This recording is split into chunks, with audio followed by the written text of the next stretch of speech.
Imagine walking through the bustling streets of ancient Rome in the year 67 AD and witnessing something that sends chills down your spine, the emperor himself.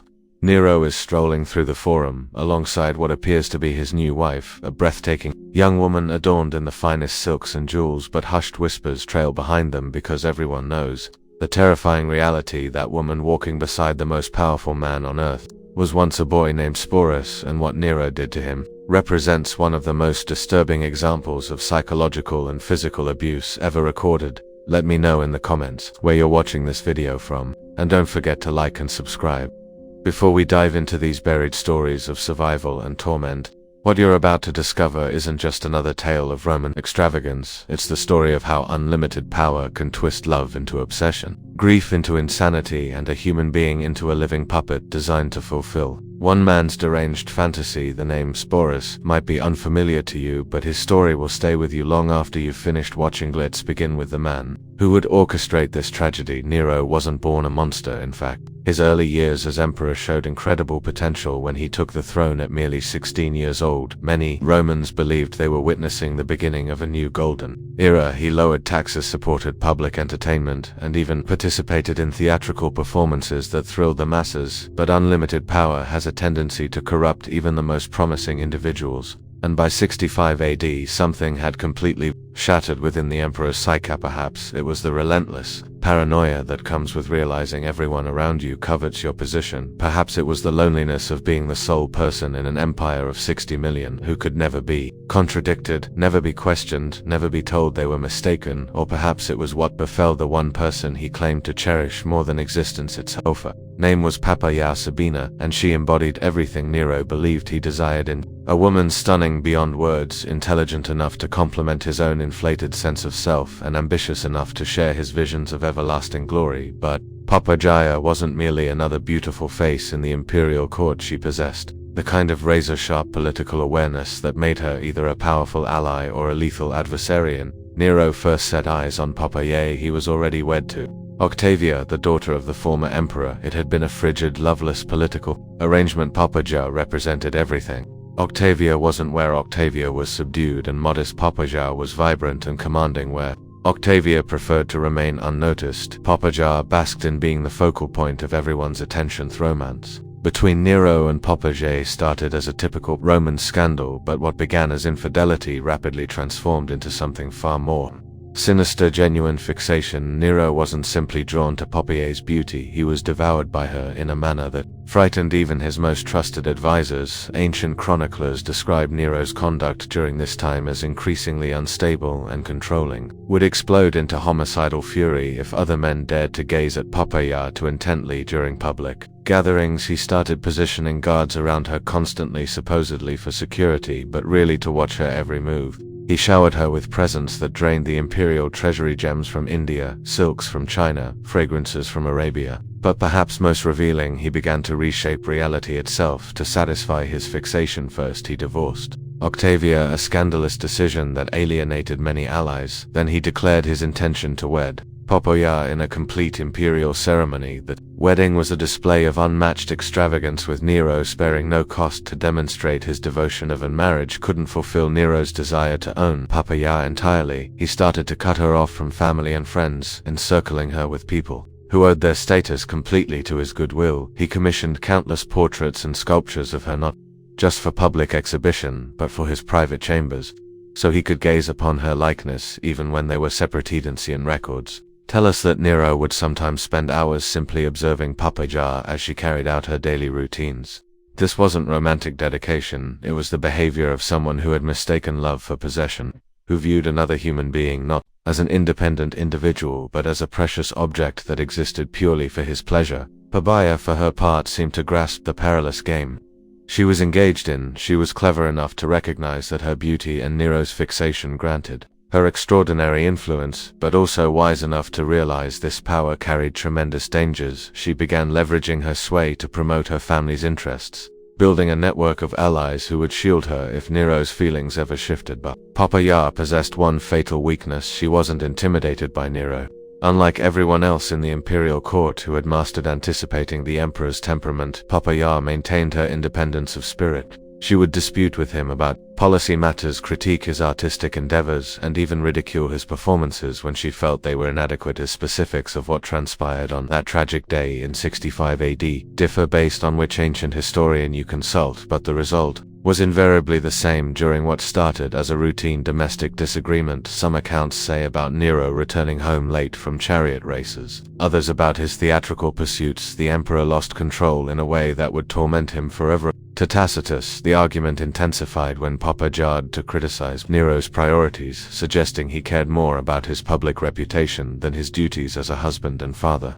She was expecting at the time, carrying what would have been their second child, and perhaps the stress made her less inclined to endure. Nero's increasingly erratic behavior. What occurred next has been argued by historians for centuries, but the general agreement is that Nero, in a surge of rage, either kicked or struck his pregnant wife with such vicious force that she sustained fatal internal wounds. Some accounts suggest it was a single blow to her stomach, others describe a prolonged assault that left her bleeding and unconscious on the marble floor. The instant when Nero comprehended what he had done, the man who controlled 30 legions, who could have anyone executed with a word, who was revered as a deity in eastern provinces, had just destroyed the one thing he genuinely valued. The woman he had obsessed over was dying because of his own unrestrained violence. Ancient sources portray the scene that followed as one of the most pitiful in imperial history. Nero reportedly collapsed onto Poppaea's body, alternately pleading for her forgiveness and ordering her to live as if his imperial authority extended even to death itself. He called the finest physicians in Rome, offering them fortunes to preserve her life, threatening them with torture if they failed, but it was too late. Poppaea died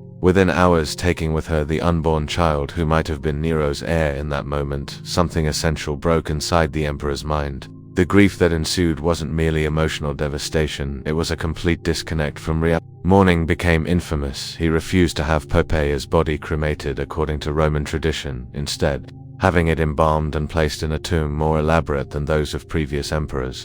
He declared her divine, established a religious cult in her honor, and spent days conversing with her corpse as if she could still hear him. The imperial court now had to navigate an even more treacherous landscape. Courtiers were required to participate in the fiction that Poppaea was somehow still alive, referring to her in present tense and leaving her preferred seat vacant at banquets.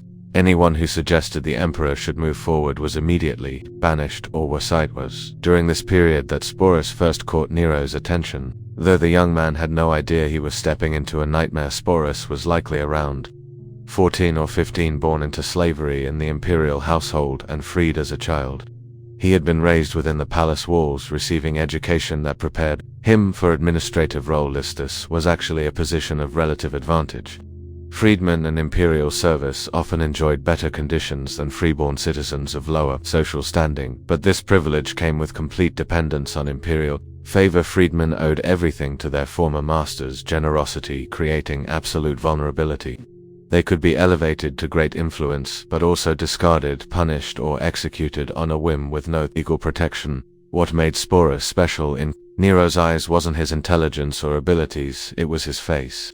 Multiple ancient sources agree that the young man bore a remarkable resemblance to deceased Poppaea, particularly around the eyes and delicate bone structure. In a world where Romans believed physical similarity indicated deeper spiritual connection, this resemblance would have seemed almost mystical.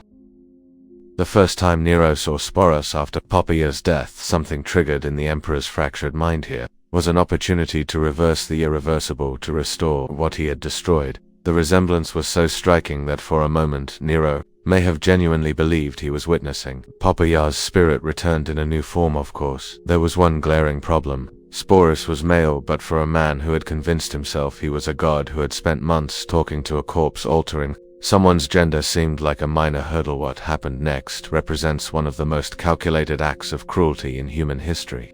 Nero didn't just decide to force Sporus to dress as a woman, he decided to make the transformation permanent. The emperor summoned the most skilled physicians in Rome and commanded them to perform surgery on the young man purely to make him appear more feminine. This wasn't just mutilation, it was systematic annihilation of Sporus' identity as a human being. The procedure was hazardous, painful, and irreversible, often resulting in death from infection or blood loss. But even if Sporus survived, he would be forever altered physically, emotionally, and socially. He would never father children, never experience Normal relationships never even be considered fully male by Roman society.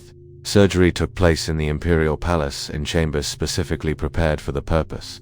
Ancient surgical procedures were primitive, relying on basic instruments and crude anesthetics. The process would have been agonizing, lasting hours with substantial risk of death.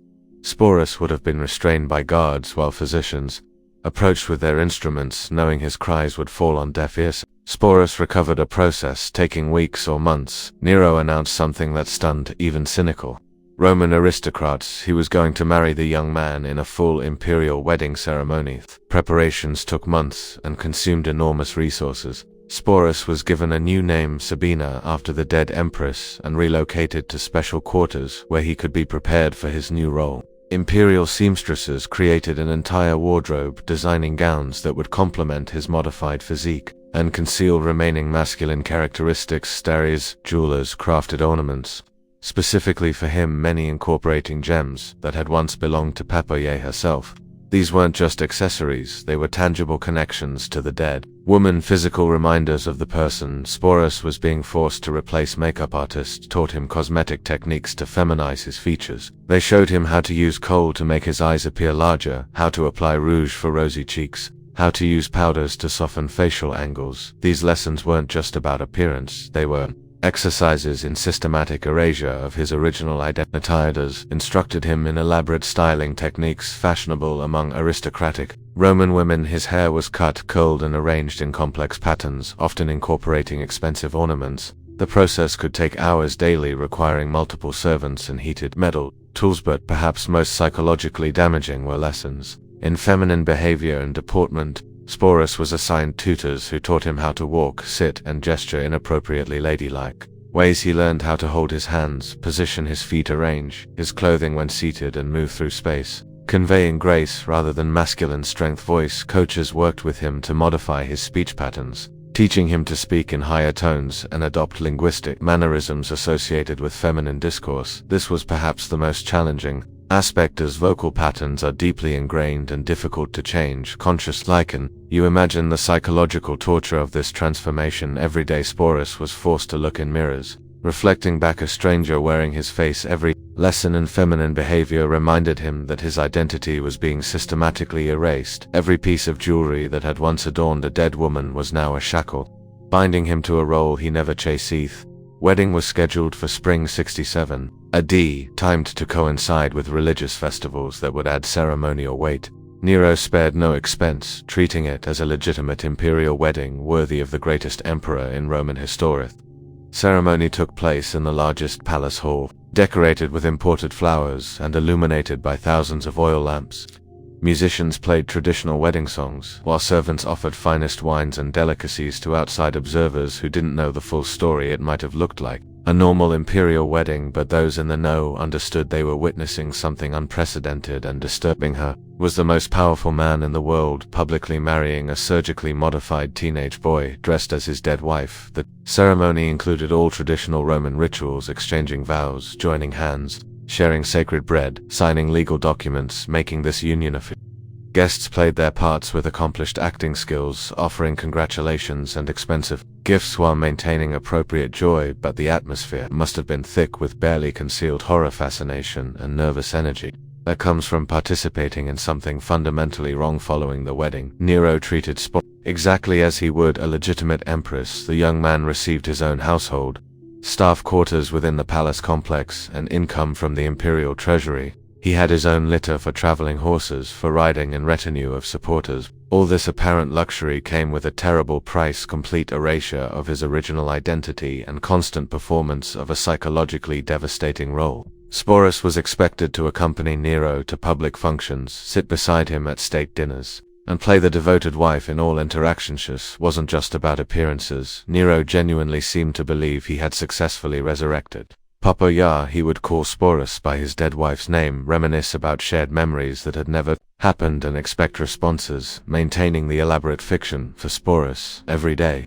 became a high-stakes performance where the slightest mistake could mean death. He had to remember not just how to look and act like a woman, but how to respond as if he were Papoya herself. When Nero mentioned events from his previous marriage, Sporus had to react as if he remembered them personally and sentient. Sources describe Sporus as becoming increasingly skilled at this deception, developing an almost supernatural ability to anticipate Nero's moods and respond appropriately, but they also note he grew more withdrawn and melancholic. As time passed, though, he continued playing his assigned role perfectly in public. Psychological strain is almost impossible to imagine. Every morning Sporus woke in rooms decorated to remind him of a dead woman he'd never met. Every mirror reflection bore no resemblance to his original appearance. Every conversation required pretending to be someone else, having memories and experiences that weren't his own. For over 2 years, Sporus lived this bizarre existence, but his ordeal reached new heights when Nero decided to tour Greece.